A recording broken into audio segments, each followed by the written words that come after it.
안녕하세요. 사회보장 현장의 디지털 파트너 디위드입니다. 수백 페이지 지침서, 매번 바뀌는 정책들. 알아야 할 건 많은데 시간은 늘 부족하시죠. 그래서 준비했습니다. 슬기로울 정책 생활. 이번 시간에는 복지 전달 체계의 최후의 보루, 희망복지지원단의 26년도 지침에 대해 심층 학습하겠습니다. 7번째 주제는 공공부문 사례관리 연계 협력입니다. 운전 중에 혹은 서류 정리 중에 가볍게 들어보세요. 지금 시작합니다. 네, 반갑습니다. 여러분 혹시 지금 그 책상 한편에 떡하니 자리 잡고 있는 2026년 희망복지지원단 업무 안내 지침서 그거 한 번쯤 째려보신 적 있으신가요? 현장에 계신 분들이라면 아마 다들 한숨 한 번씩 푹 쉬셨을 겁니다. 두께부터가 만만치 않으니까요. 그쵸. 시군구 일선에서 밤낮 없이 고생하시는 우리 담당자 여러분의 그 무거운 마음 저희가 너무 깊이 공감하고 있거든요. 매일 막 전화통 불나고 밀려드는 서류 속에서 이 복잡한 부서 간 핑퐁 게임을 어떻게 조율해야 하나 정말 머리 아프셨을 겁니다. 맞아요. 그래서 오늘 저희의 심층 탐구 시간이 바로 그 답답함을 풀어드리는 여정이 될 텐데요. 오늘 우리가 다룰 핵심 미션이 정확히 뭔가요? 네, 아주 명확합니다. 갈수록 복잡하게 얽히고 있는 다양한 공공부문 사례관리 사업들이 도대체 현장에서 어떻게 유기적으로 연결되어야 하는가, 이 부분을 짚어볼 텐데요. 오늘 참고할 자료는 바로 그 두꺼운 26년도 지침서 중에서도 제3부 1장과 2장입니다. 아, 3부 쪽이군요. 네, 특히 최일선인 읍면동의 역할, 그리고 지금 이 방송을 들으시는 시군구 희망복지지원단의 역할이 어떻게 명확히 분단되어야 전체 시스템이 안 삐꺼덕고 굴러가는지 차분하게 살펴보겠습니다. 자, 그럼 이 엉킨 실타래를 한번 본격적으로 풀어볼까요? 먼저 복지 전달 체계의 최전선이죠. 읍면동 찾아가는 보건복지팀 이야기부터 짚고 넘어가야 할 것 같아요. 맞습니다. 지침서를 보면 읍면동을 일컬어 게이트웨이, 즉 수문장이라고 표현하고 있거든요. 저는 그 단어를 딱 보면서 대형 병원의 응급실 상황이 떠오르더라고요. 응급실이요? 네, 왜 응급 환자가 막 들어오면 접수 창구에서 제일 먼저 이 환자 상태를 파악하잖아요. 당장 수술실로 확 올려보낼지 아니면 가벼운 처치만 하고 약국으로 보낼지 빠르게 우선순위를 정하는 그 트리아지 분류 요원처럼 말이죠. 와, 아주 흥미롭고 시각적인 비유네요. 지침서에 명시된 읍면동의 핵심 기능이 바로 그 응급실 초기 분류와 정확히 맞닿아 있습니다. 아, 진짜요? 네, 접수하고 초기 상담을 진행하고 그리고 무엇보다 중요한 종합사정 기능이죠. 여기서 우리가 밑줄 쫙 그어야 할 단어가 바로 종합입니다. 종합사정. 현장에서 흥이 빠지기 쉬운 함정이 눈에 보이는 표면적인 문제 딱 하나만 보고 판단해버리는 거거든요. 그러니까 이분은 당장 밀린 월세가 문제네. 그럼 경제적 지원 부서로 넘기자 이러고 끝내버리는 식인 거죠. 바로 그겁니다. 하지만 26년도 지침이 요구하는 찾아가는 보건복지팀의 역할은 훨씬 입체적이에요. 경제적인 어려움은 사실 빙산의 일각일 수 있거든요. 그 이면에 다른 위기가 있을 수 있다. 그렇죠. 깊이 들여다보면 육체적인 질병이 근본 원인일 수도 있고 오랫동안 방치된 우울증 같은 정신보건적 측면이 숨어 있을 수도 있습니다. 나아가서 의료나 요양의 통합돌봄 영역까지 그야말로 대상자를 머리부터 발끝까지 싹 스캔하듯이 종합적으로 사정해야 한다는 겁니다. 환자를 다각도로 진단하는 것처럼요. 네, 그렇게 세밀하게 파악한 뒤에 가장 적합한 사업으로 의뢰하는 것, 그것이 읍면동이라는 게이트웨이에 부여된 막중한 책임이죠. 듣고 보니 읍면동 담당자분들 어깨가 진짜 무거우시겠네요. 근데 반대로 생각해보면 만약 이 응급실 창구에서 환자 분류가 제대로 안 되면 어떻게 되나요? 엄청난 혼란이 오죠. 중구난방으로 막 처방이 내려지고 그 타격은 고스란히 시군구 단위에 있는 우리 청취자분들, 즉 코디네이터 역할을 하시는 분들한테 돌아가는 거잖아요. 맞습니다. 1차 필터링이 안 된 상태로 막무가내로 사례가 넘어오면 시군구 담당자들은 본연의 임무인 고난도 사례 관리나 부서 조정은 시작도 못 해보는 거예요. 기초적인 조사부터 처음부터 다시 해야 하니까요. 현장 담당자들이 제일 멘붕에 빠지는 지점이 바로 거기거든요. 그래서 읍면동과 시군구 간의 명확한 역할 인식, 그리고 정확한 의뢰 기준 공유가 필수인 겁니다. 그렇다면 우리 담당자분들이 현장에서 가장 헷갈려 하시는 그 뾰족한 의뢰 기준들을 속 시원하게 파헤쳐 보죠. 사실 지침서 읽다 보면 도대체 어디서부터 어디까지가 통합사례 관리고 어디서부터가 노인 맞춤 돌봄 서비스인가 이 경계가 참 애매하잖아요. 네, 현장에서 이 두 사업 사이에서 갈팡질팡하는 경우가 허다하죠. 하지만 이번 지침에 들여다보면 그 경계선을 꽤 명확하게 긋고 있습니다. 먼저 통합사례관리 의뢰 기준부터 살펴보죠. 네, 통합사례관리는 어떤 분들이 대상인가요? 이 사업을 관통하는 하나의 키워드는 바로 복합성입니다. 복합성? 단일한 문제가 아니라 여러 위기가 복잡하게 얽혀 있어서 도저히 서비스 하나 띡 준다고 해결이 안 되는 가구가 대상입니다. 특히 통합적인 개입을 통해서 궁극적으로 자활이나 일상 회복을 목표로 하는 분들이죠. 구체적으로 어떤 분들이 있을까요? 당장 안전망이 끊길 위기에 처한 분들, 차상위 가구, 그리고 긴급 지원 대상 가구 등이 주요 타겟입니다. 아, 복합적인 위기가 얽혀 있고 집중적인 개입으로 일상을 회복해야 하는 분들이군요. 근데 실무적으로 여기서 놓치면 안 되는 절차가 하나 있다면서요. 아주 중요한 포인트입니다. 이런 대상자를 발견했다고 해서 타 부서로 임의로 툭 던져놓고 끝내는 게 아니에요. 반드시 대상자 소재지에 읍면동과 사전 협의를 거쳐야 합니다. 사전 협의. 네. 그리고 협의가 끝나면 반드시 공문을 통해서 정식으로 의뢰 절차를 밟아야 하죠. 구두로 대충 넘기는 관행을 철저히 차단하겠다는 지침의 강력한 의지입니다. 시스템에 명확한 기록을 남기라는 거군요. 자, 그럼 어르신들을 위한 노인 맞춤 돌봄 서비스는 어떻게 기준이 잡혀 있나요? 65세 넘었다고 무조건 다 보내면 안 될 텐데요. 당연하죠. 기본적으로 65세 이상이어야 하고 기초수급자나 차상위, 기초연금 수급자여야 합니다. 하지만 여기서 가장 큰 허들이 하나 있습니다. 바로 유사 중복사업 자격에 해당하지 않아야 한다는 겁니다. 이미 다른 비슷한 돌봄을 받고 있으면 안 된다는 뜻이네요. 맞습니다. 구체적인 요건을 보면 독거노인, 조손가구 또는 부부 모두 거동이 불편해서 일상생활이 안 되는 고령부부 등에 해당됩니다. 신체적인 어려움이 메인이군요. 신체적 기능 저하도 중요하지만 이번 지침에서 주목할 점은 인지 기능이 떨어지시거나 심각한 우울감을 겪는 등 정신적 어려움으로 돌봄이 필요한 노인분들도 대상에 명확히 포함된다는 겁니다. 우울감이나 인지저하 같은 정신적 영역까지 기준에 들어와 있다는 건 진짜 꼭 메모해 둬야겠네요. 그런데 여기서 드는 현실적인 의문이 하나 있습니다. 어떤 건가요? 지침이라는 게 칼로 무자르듯 완벽할 수는 없잖아요. 만약 제가 현장에 나갔는데 나이가 65세에서 딱 2달 모자란 64세 어르신이에요. 아, 애매하죠. 네, 근데 지지체계가 전혀 없고 당장 돌봄이 너무 절실해요. 그럼 기준 미달이니까 그냥 죄송합니다 하고 뒤돌아서 나와야 합니까? 이러면 지침이 오히려 사각지대를 만드는 거 아닌가 싶거든요. 그 질문이 바로 행정과 현장의 딜레마를 조나키 찌르는 포인트입니다. 다행히 이번 지침은 그런 현장의 융통성을 위해서 작은 비상구를 열어두었습니다. 비상구요? 네. 시장, 군수, 구청장이 서비스가 필요하다고 인정하는 경우에는 예외적으로 제공 가능하다는 단서 조항이 명시되어 있습니다. 현장 공무원들의 전문적인 판단과 재량권을 보장해주는 안전장치인 셈이죠. 다행이네요. 이걸 좀 더 큰 복지 생태계라는 관점과 연결해 보면요. 이 엄격한 기준들이 단순히 담당자들을 괴롭히거나 지원을 거절하려고 만든 족쇄가 아닙니다. 한정된 국가 예산이 2중, 3중으로 중복 투입되는 것을 막고 가장 절실한 곳에 예산이 흘러가게 만드는 정교한 거름망이라고 보셔야 합니다. 정교한 거름망. 결국 예외 조항을 얼마나 현명하게 활용하느냐가 우리 시군구 담당자분들의 진짜 역량이겠네요. 그렇죠. 자, 그런데 제가 이 지침서를 한 장 한 장 넘기다 보니까요. 여기서 정말 흥미로운 점은요. 과거 지침서들에서는 잘 안 보였던 새로운 계층이 아주 비중 있게 다뤄지고 있다는 거예요. 네, 바로 청년층이죠. 맞아요, 청년. 이제 청년이 복지의 핵심 대상자로 쑥 들어온 느낌이더라고요. 복지 정책은 결국 그 시대의 가장 아픈 곳을 비추는 거울이니까요. 저성장과 고립이 심화되면서 청년 문제가 새로운 사각지대로 떠올랐고 26년도 지침은 이걸 아주 정면으로 다루고 있습니다. 구체적으로 어떤 청년들을 집중 관리하나요? 특별히 관리가 필요한 청년층을 두 그룹으로 정의했습니다. 첫 번째가 바로 가족 돌봄 청년 혹은 가족 돌봄 청소년이라고 불리는 그룹입니다. 흔히 영케어러라고 하죠. 영케어러?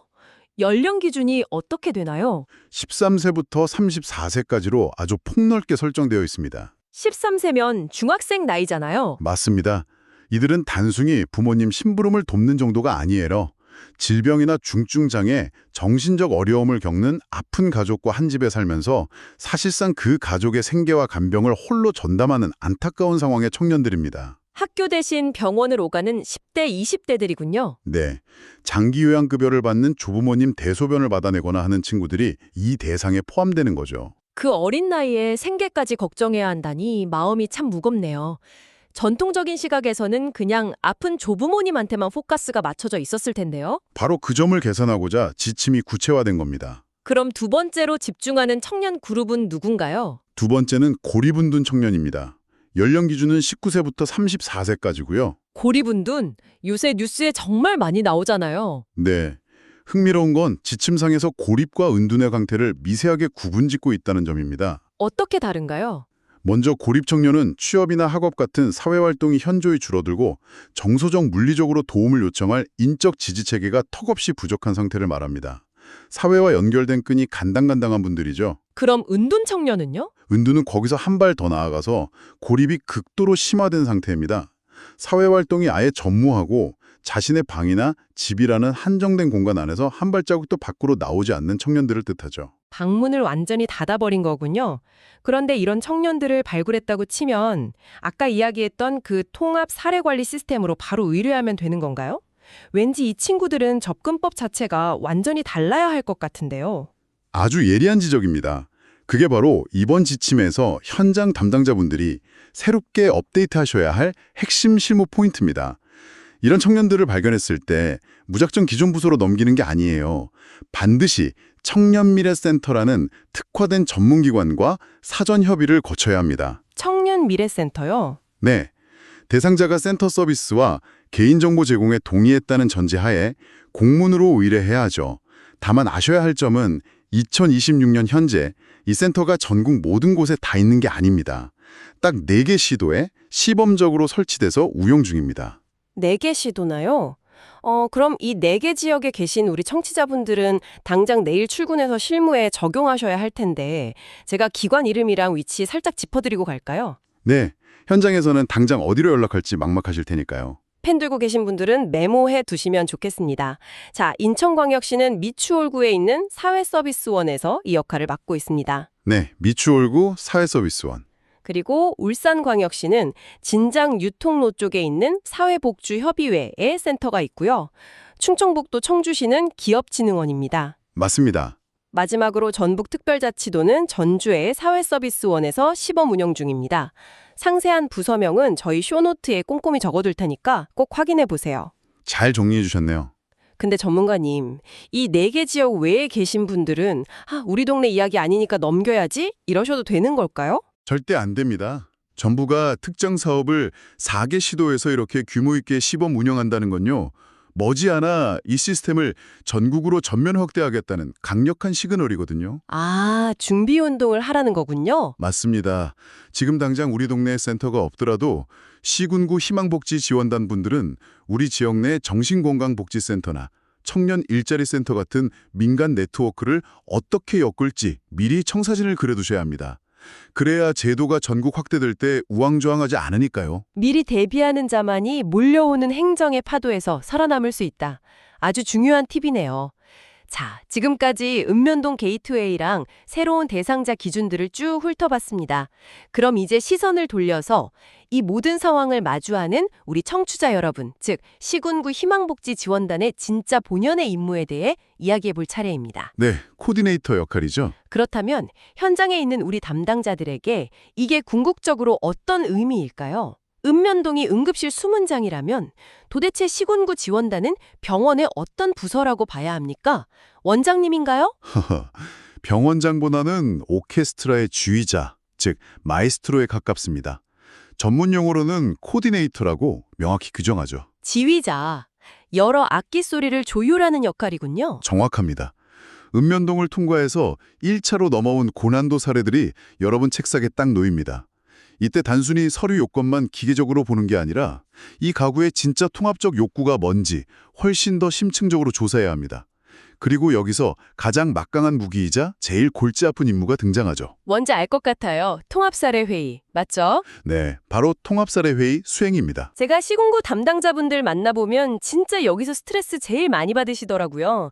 부서별로 모여서 회의를 딱 시작하면 의료급여팀은 이건 우리 소관 아닙니다 이러고 방문건강팀이나 아동보호팀도 각자 자기 렌즈로만 보니까 이견 조율이 엄청 빡세다고 하시던데요.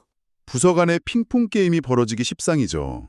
하지만 그 칸막이를 깨고 이견을 조율하는 것, 그게 코디네이터의 숙명입니다. 서비스가 중복될 위기거나 아예 붕뜰 위기에 처했을 때 나서야 하는 거군요. 네, 희망복지지원단이 테이블 정중앙에 앉아서 주도적으로 회의를 소집해야 합니다. 자, 의료 지원은 A부서가 맡고 주거 환경 개선은 B부서가 맡읍시다. 이렇게 명확하게 지휘봉을 휘둘러야 하는 거죠. 말은 쉽지만 현실은 진짜 전쟁터겠어요. 혹시 이 복잡한 연계 과정에서 담당자들 수고를 덜어줄 실무적인 팁 같은 건 없을까요? 지침서에 나와 있는 걸로요? 아주 강력하게 권고하는 실무 팁이 있습니다.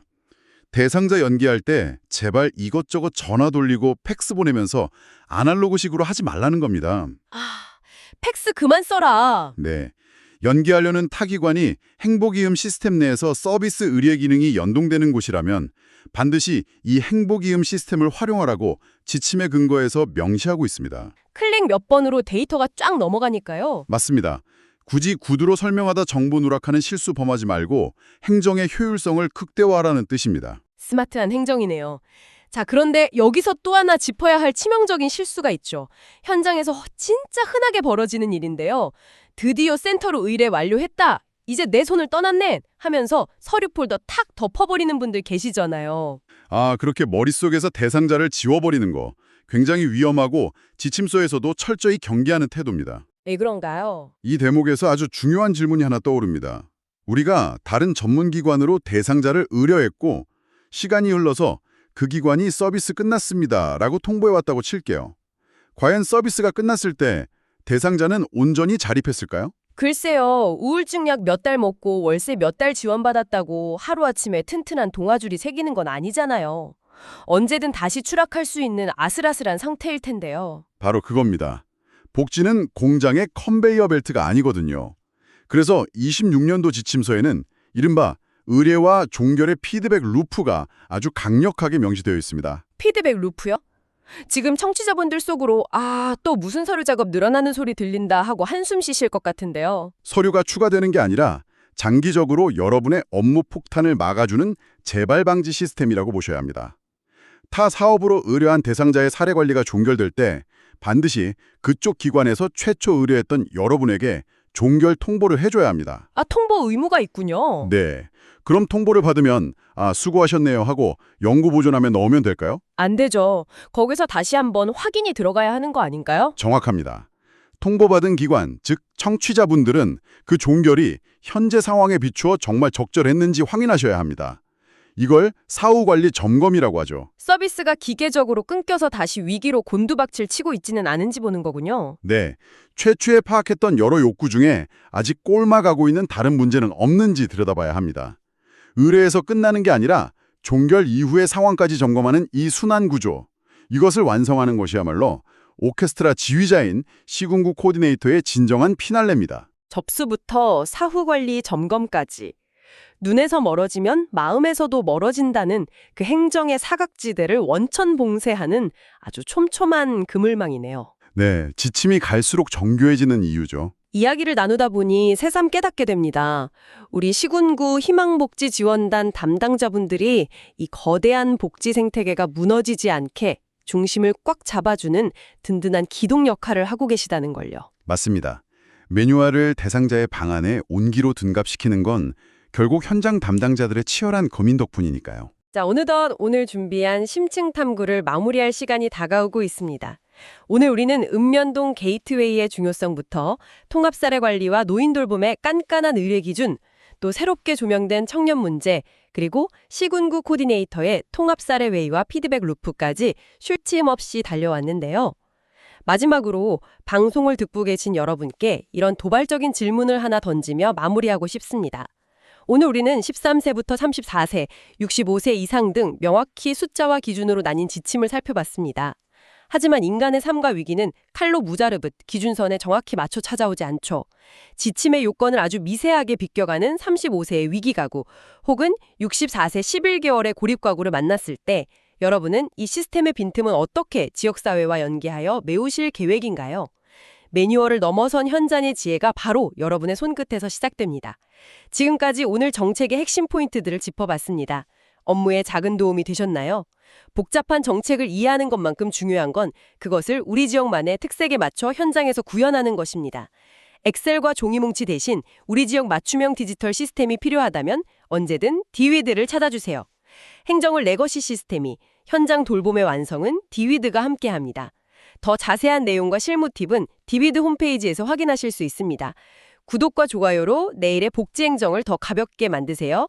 보다 촘촘한 사회 안전망을 위한 디지털 파트너 디위드였습니다. 감사합니다.